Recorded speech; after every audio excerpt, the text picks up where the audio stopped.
Hey, salut à toi, bienvenue donc sur ma chaîne Thierry-du6henri.fr. Aujourd'hui donc je te parle, comme tu as pu le voir donc dans le titre, est-ce que donc c'est trop tard pour se lancer en ligne? Question qu'on me pose souvent, question qu'on m'avait posée même dernièrement, j'ai une vidéo que j'ai faite il y a quelques mois concernant l'âge, parce que souvent on me pose ces deux questions là, est-ce qu'on est trop jeune ou trop vieux? Et là aussi c'est une autre question, est-ce que c'est trop tard pour se lancer sur internet?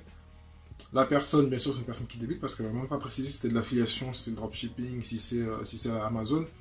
Elle m'a dit est-ce que c'est trop tard pour se lancer en ligne? Parce que c'est vrai qu'en général, quand on parle de tous les business que je viens de dire, on les met au même niveau. On choisit en général l'un ou l'autre et quelquefois on essaie de faire tout en même temps. Donc c'est vrai qu'il y a souvent l'affiliation du blogging ou le blogging tout seul, mais c'est avec la rémunération AdSense qui n'est pas terrible, mais bon, ça peut arriver.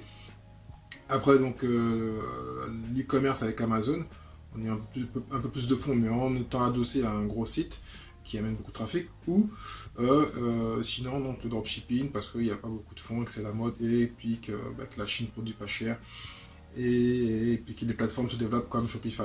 Et ça tombe bien qu'on parle de ça, parce que moi je répondrai à ça que c'est... ça paraît logique, mais en fin de compte c'est... Tout ce qu'on vient de dire en fin de compte évolue. Donc c'est vrai que le dropshipping, ça devient de plus en plus concurrentiel, tout le monde s'y met, mais le business est là, il faut juste évoluer. Amazon FBA, c'était mieux au début bien sûr, mais les logiciels n'étaient pas présents. Donc par exemple, il y a plein de logiciels qui aident à mieux faire le business. Il y a plus de monde dans le marché, mais le marché est toujours gros. Amazon grossit, donc il y a toujours de la place. Il y a environ 50% des vendeurs sur Amazon qui sont des indépendants. C'est pas Amazon qui vend, parce qu'Amazon aussi vend. Donc 50% sont des marchands. Donc sur les 100 milliards qu'ils font, 50 milliards, c'est des commerçants. Donc il faut juste penser aux parts de marché qui sont à prendre. Le blogging, c'est vrai que c'est très vieux. Mais il y a toujours de la place, il y a toujours des gens tant qu'on est créatif et qu'on peut se lancer, et qu'on est plus malin et qu'on fait évoluer les choses avec le monde, parce que le monde évolue, les plateformes évoluent, il y a toujours de la place, il y a toujours du bon à faire. Et pour vraiment aller dans ce sens-là, dans tout ce que je viens de dire, c'est bien d'être au début, mais au début, des fois, on peut essuyer des plates parce que le marché n'est pas développé. Par exemple, quelqu'un qui s'est lancé il y a 10 ans dans l'e-commerce, les gens avaient peur de consommer par la carte. Le marché est plus gros maintenant. À l'époque, c'était bien, il y avait moins de concurrence, mais les gens avaient peur de dépenser. Il n'y avait pas Shopify, il n'y avait pas de logiciels comme ça. Donc, c'est un pour ou contre, réellement. Il faut juste avoir l'esprit d'entrepreneur et être souple et se dire, voir les avantages et les inconvénients et essayer de pousser. Et je dirais même donner un exemple que j'ai eu dernièrement. Je faisais un coaching avec l'équipe de Tony Robbins. J'hésitais à prendre un coaching avec eux, parce que normalement on parle de coaching, donc moi je commence à me faire coacher, donc je teste un peu tous les coachs, même s'ils sont haut de gamme un peu chers, on peut se dire mais pourquoi je prends un coach de l'affiliation. Mais c'était très intéressant, et il donnait l'exemple que j'avais déjà entendu ailleurs, mais c'est vrai. Par exemple, pour répondre à ta question, est-ce que Apple s'est dit, quand ils sont rentrés dans le monde du mobile, même tout le monde s'est moqué d'eux, qu'est-ce qu'ils font dans le mobile? Ils sont dans le portable. Il y avait Nokia, il y avait Ericsson, il y avait... j'ai oublié, il y avait d'autres compagnies, et mettant qui est le boss du téléphone? Apple. Ils ont bouffé tout le monde. Et personne n'y croyait, tellement ils ont bouffé, ils ont même changé le marché avec leur type de téléphone, personne n'y croyait. Voilà, ils ont même racheté après l'iPad, voilà, bon, parenthèse.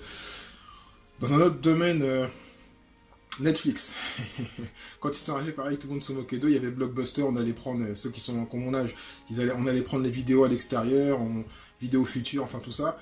Et c'était nous, notre Blockbuster à nous. Et tout ça a disparu. Pourtant, à l'époque, ça faisait un carton. Même moi, j'ai failli ouvrir une franchise donc, de vidéos futures, enfin tous ces trucs-là. Et en fin de compte, ça n'existe plus. Donc le monde, il évolue tellement vite que tant que tu es souple, tant que tu vas dans la tendance, ou tu crées la tendance, si tu arrives à le faire, magnifique. Comme le monde de l'influence, l'influence marketing devient énorme. Si les gens y avaient pensé, ils auraient peut-être plus fait avant donc, du personal branding pour tenter de capter ce marché-là. Donc il y a plein de choses qui évoluent. Par exemple, je vais même te dire, voilà, les vieilles plateformes qui ne sont pas vieilles, Facebook, Google et autres, rachètent des plateformes. Et donc, surtout Facebook, Messenger, il y a plein de choses à faire avec ManyChat. Donc ça, tu peux te lancer, avoir les plateformes de base blog, dropshipping, mais penser à ça pour avoir une communauté et récupérer des leads. Instagram, c'est encore tout neuf, on en parle encore, mais il n'y a rien de fait encore, il y a plein de choses qui vont se faire. Snapchat, c'était un peu ballant, mais moi j'étais au salon de l'affiliation avec le directeur en fin de compte du marketing là-bas, qui nous a fait une présentation. Ils sont encore en train de chercher comment gagner de l'argent et comment donc, que les gens viennent faire du marketing, parce que faut pas oublier quelque chose, toutes les plateformes de réseaux, de communautaires, sont pas là pour nos têtes, ils n'ont rien à faire. Ils font exprès parce que c'est gratuit, mais ce qu'ils veulent, c'est faire du cash. Et quand ils touchent des millions et des milliards de personnes, c'est pour faire du cash. Souvent, ils mettent du temps à comprendre leur rémunération. Zuckerberg, c'est le plus malin, donc lui, avec Facebook, bon, même si au début, il a mis un peu de temps. Instagram, voilà, ils trouvent les moyens. Donc, il faut aller sur ces plateformes-là et tenter de faire du cash, tout simplement. Donc, tout est possible. Il y a plein de choses qui vont encore arriver. Il y a plein de choses que là, on discute dans un an. Les choses auront tout changé. Même si on a fêté hier les 30 ans d'Internet, si je ne me trompe pas. Internet, il n'y a rien de fait. Il y a plein de choses à faire. Il faut juste être plus malin, réfléchir et se former, toujours, bien sûr. Commencer sur une base, puis après rester souple pour pouvoir évoluer et aller voir les marchés et voir ce que tu peux faire. Donc j'espère que j'ai répondu à ta question. Je te le rappelle, c'est vraiment le meilleur exemple que tu dois retenir. Apple a bouffé tout le monde. Et il y a plein de domaines, là je te donne 2-3 exemples, là il y a plein de domaines où les gens pensaient que c'était pas possible. Bon, après c'est des grosses boîtes, mais à ton niveau, il faut juste te dire, voilà, il faut que tu exploses le marché. Tu as plein de youtubeurs que personne n'entendait. Ils ont fait des choses, ils passent du jour au lendemain à 1 million, parce qu'ils ont fait des choses comme il fallait. Voilà. Donc, bonne chance à toi, je te dis à bientôt. Ciao, ciao.